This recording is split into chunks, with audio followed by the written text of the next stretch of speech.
নমস্কাৰ ছাত্ৰ ছাত্ৰীসকল এই কক্সালে স্বাগতম জনাই মই জ্যোতি দাসে আৰম্ভ কৰিব ওলাইছো আজিৰ ভিডিঅ' আজি আমি পঢ়িব ওলাইছো ষষ্ঠ শ্ৰেণীৰ অসমীয়া বিষয়ৰ উন্মেষ পাঠ্যপুথিৰ 12 নম্বৰ পাঠ মানুহে মানুহৰ বাবে এইটো পাঠৰ আজি আমি প্ৰথম অংশ আলোচনা কৰিব গৈছো ডক্টৰ ভূপেন হাজৰিকা দেৱে লিখা এটা ধুনীয়া গীতৰ আধাৰত এই পাঠটি লিখা হৈছে আহাচন পাঠটোৰ মাজলৈ যাও আমি সদায় সুখ শান্তিৰে বাস কৰিবলৈ বিচাৰো ইয়াৰ বাবে মৰম সহায় কৰোণা দয়া আদি মানৱীয় গুণসমূহৰ দৰকাৰ গতিকে মানুহৰ গুণ হৈছে মৰম সহায় কৰোণা দয়া এইবিলাক আমি ইজনে ইজনক দেখুৱাব লাগে এনে গুণৰ অধিকাৰী ব্যক্তিসকলে সমাজৰ হিতৰ বাবে ত্যাগ কৰি আহিছে গতিকে এনেকুৱা গুণৰ যিবিলাক লোক আছে তেওঁলোকে সমাজৰ হিতৰ কাৰণে কাম কৰি আহিছে সমাজৰ দুৰ্বল শ্ৰেণী মানে যোন অলপ দুখীয়া হয় বা যাৰ ইমান সাৰ্থক নাথাকে গতিকে তেওঁলোকৰ সহায়ত বৰ্তি থাকে গতিকে যিবিলাক এনে গুণৰ অধিকাৰী লোক আছে সেই দুৰ্বল শ্ৰেণীৰ লোকসকল এনে লোকৰ সহায়ত আগবাঢ়ি যায় আনহাতে সমাজত অনিষ্ট কৰা লোকক দস্যু বা দানৱ বুলি কোৱা হয় যোনে সমাজৰ বিৰুদ্ধে কাম কৰে তাক দস্যু বা দানৱ বুলি কোৱা হয় ঠিক আছে দানৱ শ্ৰেণীৰ লোকৰ বাবে সমাজত শান্তি ব্যাহত হয় গতিকে লোকে যিবিলাক দানৱ বুলি কৈছে তেওঁলোকে সমাজত অশান্তি সৃষ্টি কৰে গীতিৰ জৰিয়তে গীতিকাৰে মানুহক দানৱৰ দৰে নহয় প্ৰকৃত মানুহ হিচাপে আচৰণ কৰিবলৈ আহ্বান জনাইছে এই বুলি গীতিৰ জৰিয়তে ডক্টৰ ভূপেন হাজৰিকাই কৈছে যে মানুহক দানৱৰ নিচিনা নহবৰ কাৰণে কৈছে আৰু প্ৰকৃত মানুহৰ যিটো গুণ হয় মৰম সহায় কৰোণা দয়া আদি থকা হবলৈ বা আচৰণ কৰিবলৈ আহ্বান জনাইছে ঠিক আছে গতিকে ছাত্ৰ ছাত্ৰীসকল এতিয়া আমি এই গীতটি অলপমান গাওঁ আহা তোমালোকে যদি এই গীতটি ভালদৰে শুনিব বিচাৰিছা তোমালোকে ইন্টাৰনেটৰ জৰিয়তে ডক্টৰ ভূপেন হাজৰিকা দেৱে গোৱা গীতটোকে শুনিব পাৰিবা ইন্টাৰনেটত এটো উপলব্ধ আছে বেলেগ গায়কেও গীতটো গাইছে তোমালোকে কিন্তু ডক্টৰ ভূপেন হাজৰিকা দেৱে গোৱা গীতটোহে শুনিবা মই অলপমান চেষ্টা কৰি দিছো মোৰ গীতটো ইমান ভাল নহবও পাৰে তথাপিতো মানুহে মানুহৰ বাবে যদিহে অকণো নাভাবে অকণো সহানুভূতিৰে ভাবিব কোনেনো কোৱা সমনীয়া মানুহে মানুহৰ বাবে মানুহে মানুহক বেচিব খুজি মানুহে মানুহক কিনিব খুজি মানুহে মানুহক বেচিব খুজি মানুহে মানুহক কিনিব খুজি পুৰণি ইতিহাস দুহাৰিলে ভুল জানো নহব কোৱা সমনীয়া মানুহে মানুহৰ বাবে যদিহে অকণো নাভাবে অকণো সহানুভূতিৰে ভাবিব কোনেনো কোৱা সমনীয়া মানুহে মানুহৰ বাবে দুৰ্বল মানুহে যদি জীৱনৰ কোৱাল নদী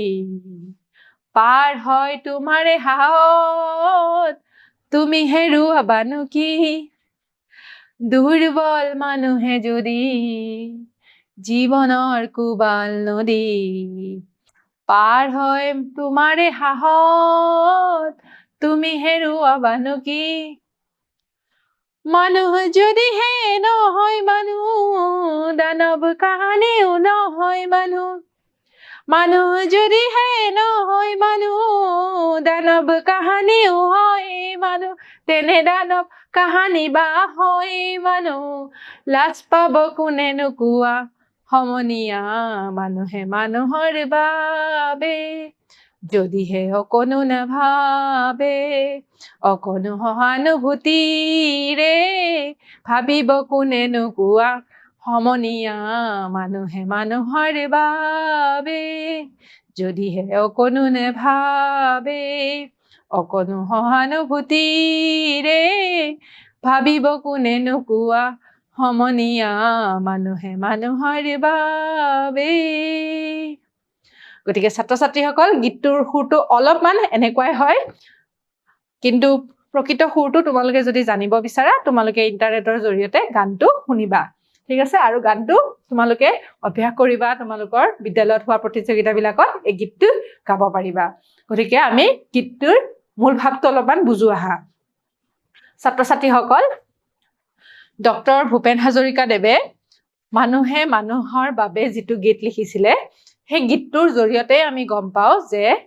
তেখেতে মানুহৰ বিষয়ে কি কৈছে আৰু মানুহৰ বাবে কি হ'ব লাগিব সেয়াও বুজাইছে ঠিক আছে আমি স্তবক হিচাপে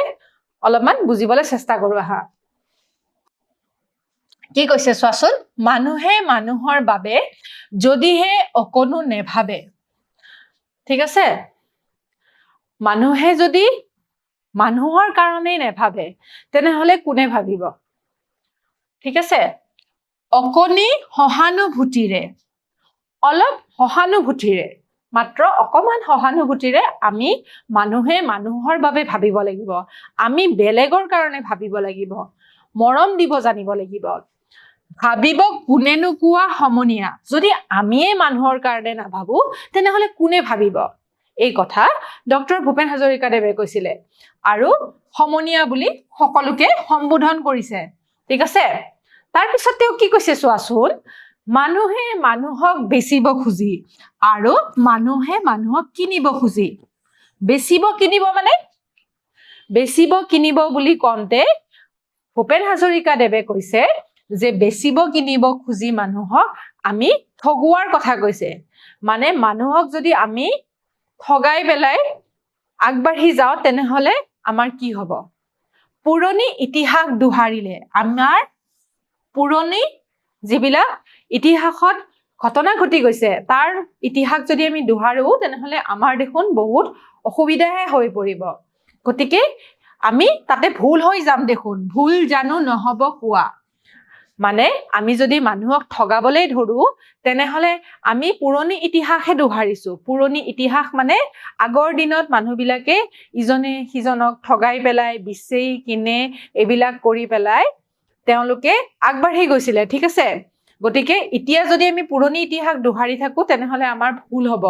গতিকে আমি পুৰণি ইতিহাস দুহাৰিব নালাগে এইবুলি হাজৰিকাদেৱে কৈছে তাৰ পিছত ইয়াতে শেষত তেওঁ সমনীয়া বুলি সকলোকে সম্বোধন কৰিছে দুৰ্বল মানুহে যদি জীৱনৰ কোবাল নদী দুৰ্বল মানুহ মানে কাক বুজাইছে আমাৰ সমাজত দুৰ্বল শ্ৰেণী থাকে হয়নে নহয় কোনোবা দুখীয়া থাকিব পাৰে কোনোবা সামাজিকভাৱে আগ্ৰহৰ নহব পাৰে সেই মানুহখিনিক তেওঁ দুৰ্বল মানুহ বুলি কৈছে ঠিক আছে গতিকে সেই দুৰ্বল মানুহৰ যেতিয়া জীৱনত কোবাল নদী গতিকে জীৱনৰ কোবাল নদী মানে কি জীৱনত বহুত ঘাট প্ৰতিঘাত থাকে এই ঘাট প্ৰতিঘাত বিলাক পাৰ হবৰ কাৰণে যদি পাৰ হয় মানে সেই ঘাট প্ৰতিঘাত বিলাক পাৰ হবৰ কাৰণে তোমাৰ সহায়ত যদি পাৰ হৈ যায় তেনে তুমিনো কি হেৰুৱাবা এই কথাটো সুধিছে দুৰ্বল মানুহে যদি জীৱনৰ কোবাল নদীটো তাৰমানে কোবাল নদীটো পাৰ হৈ যায় মানে জীৱনৰ সেই কোবাল নদী মানে ঘাট প্ৰতিঘাত বিলাক যেতিয়া পাৰ হৈ যায় আৰু তোমাৰ সাহস মানে তুমি সাহস দিয়াৰ ফলত সেই দুৰ্বল শ্ৰেণীটো আগবাঢ়ি যায় নিজৰ ঘাট প্ৰতিঘাত বিলাক নেওচি পেলাই তেওঁলোক যদি আগবাঢ়ি যায় তোমাৰনো কি অসুবিধাটো হৈছে তুমিনো কি হেৰুৱাবা তুমি পাবাহে মানুহে যদি হয় নহয় মানুহ ঠিক আছে মানুহ যদি মানুহৰ দৰেই নহয় যদি দানৱৰ দৰে হয় দস্যুৰ দৰে হয় বেলেগক ঠগাৰ দৰে হয় তেনেহলে দানৱ কাহানিও নহয় মানুহ দানৱ বিলাক কিন্তু মানুহ নছিলে এই কথাটো ভূপেন হাজৰিকাদেৱে কৈছে যে দানৱে কেতিয়াও মানুহ হ'ব নোৱাৰে ঠিক আছে দানৱ কেতিয়াও মানুহ হ'ব নোৱাৰে মানুহ হ'বলৈ মানুহৰ দৰে হ'ব লাগিব যদি দানৱ হয় মানুহ যদি দানৱ হৈ পৰে তেনেহলে কোনে লাজ পাব আমি যদি দানৱৰ দৰে হৈ পৰো তেনেহলে আমিয়েচোন লাজ পাম সেই কথাটোৱে কৈছে যদি দানৱ কাহানি বা হয় মানুহ যদি দানৱে দস্যুৱে যদি মানুহ হ'বলৈ ধৰে তেনেহলে সিহে লাজ পাব দেখোন কোনেনো পাব ঠিক আছে লাজটো কোনে পাব সেই কথাটোৱে সুধিছে গতিকে ছাত্ৰ ছাত্ৰীসকল ভূপেন হাজৰিকাদেৱে লিখা ইমান ধুনীয়া গীতটি আমি মানুহৰ প্ৰতি থকা যিটো আমাৰ সহানুভূতি সেই সহানুভূতি প্ৰকাশ কৰিবৰ কাৰণে তেওঁ জনাইছে আৰু কৈছে যে আমি দুৰ্বল মানুহখিনিকো আগবাঢ়ি লৈ যাব লাগিব আমাৰে সাহস ঠিক আছে গতিকে আমাৰ মানুহৰ প্ৰতি কি দায়িত্ব আছে আমাৰ সমাজখনৰ প্ৰতি কি দায়িত্ব আছে এই গীতটিৰ জৰিয়তে ভূপেন হাজৰিকাদেৱে ব্যক্ত কৰিছে গতিকে গীতটো নিশ্চয় তোমালোকে ভাল পালা তোমালোকে গানটো গাবলৈ অভ্যাস কৰিবা আহাচোন আমি পিছৰ অংকলৈ যাওঁ এতিয়া আমি গীতিকাৰৰ পৰিচয়টো জানো আহা গতিকে তেখেতে ডক্টৰ ভূপেন হাজৰিকা আছিলে আমাৰ 1926 চনত তেখেতৰ জন্মগ্ৰহণ কৰিছিলে আৰু 2011 খ্ৰীষ্টাব্দত তেওঁ মৃত্যুবৰণ কৰিছিলে তেখেত এজন গীতিকাৰ আছিলে সুৰকাৰ আছিলে গায়ক আছিলে গৱেষক আছিলে লেখক আছিলে আলোচনীৰ সম্পাদক আছিলে আৰু চলচ্চিত্ৰ নিৰ্মাতা লগতে সংগীত পৰিচালক আছিলে ঠিক আছে গতিকে তেওঁ গান লিখিছিলেও গাইছিলেও আৰু গানবিলাক পৰিচালনাও কৰিছিলে ঠিক আছে গতিকে তেখেতৰ কালজয়ী সিনেমা বহুত কিখন আছে তাৰ পিছত তেখেতে বহুত অসমীয়াৰ লগতে হিন্দী সিনেমাটো তেখেতৰ সংগীত পৰিচালনা কৰিছে তোমালোকে নিশ্চয় গম পোৱা ৰদালি সিনেমাখনৰ বিষয়ে তোমালোকে জানাই গতিকে এই ভূপেন হাজৰিকা আমাৰ অসমৰ এজন বিশিষ্ট ব্যক্তি গতিকে তেখেতক ডক্টৰ ভূপেন হাজৰিকা সুধাকান্ত নামেৰে আমি জানো সুধাকান্ত ডক্টৰ ভূপেন হাজৰিকাই বিভিন্ন ভাষাত গীত ৰচনা কৰি সেই গীতবোৰ কণ্ঠদান কৰিছে গতিকে আজি যেটো আমি গীত শিকিলো সেই গীতটি বঙালী ভাষাটো উপলব্ধ হৈ আছে ঠিক আছে তোমালোকে শুনিবলৈ চেষ্টা কৰিবাচোন 1993 খ্ৰীষ্টাব্দত তেওঁ ভাৰতীয় চলচ্চিত্ৰৰ সৰ্বোচ্চ সন্মান দাদা চাহেব ফাল্কে বঁটা লাভ কৰিছিল তেওঁ 1993 খ্ৰীষ্টাব্দত শিৱসাগৰত অনুষ্ঠিত অসম সাহিত্য সভাৰ সভাপতিৰ পদো অলংকৃত কৰিছিল তদুপৰি তেওঁ ভাৰত ৰত্ন চৰকাৰৰ সংগীত নাটক একাডেমী পদ্মশ্ৰী পদ্মভূষণ আদি সন্মানেৰে সন্মানিত হৈছিল 2019 খ্ৰীষ্টাব্দত ভাৰত চৰকাৰে মৰণোত্তৰভাৱে তেওঁৰ মৃত্যুৰ পিছত ভাৰত ৰত্ন সন্মান প্ৰদান কৰে গতিকে তেখেতে বহুত বঁটা পাইছিলে তেখেতৰ বিষয়ে আমি গম পালো আৰু কি আছে চোৱাচোন কৃষ্টিৰ পথাৰে পথাৰে বহাগ মাতো এটি ঋতু নহয় মই এটি যাযাবৰ দিহিঙে দীপাঙে গীতাৱলী আদি তেওঁৰ উল্লেখযোগ্য গ্ৰন্থ গতিকে তেওঁ লিখা কিতাপকেইখনৰ নামো আমি গম পালো ঠিক আছে এতিয়া আমি দুটামান প্ৰশ্ন চাওঁ হা মানুহে মানুহৰ বাবে এটি কি হয় কবিতা হয় নে কি হয় এটি গীত হয় হয়নে ঠিক আছে তাৰ পিছৰ প্ৰশ্নটো চোৱাচোন ডক্টৰ ভূপেন হাজৰিকাৰ কেতিয়া মৃত্যু হৈছিলে 2010 2011 আৰু 2012 গতিকে ছাত্ৰ ছাত্ৰীসকল শুদ্ধ উত্তৰটো হৈছে 2011 চন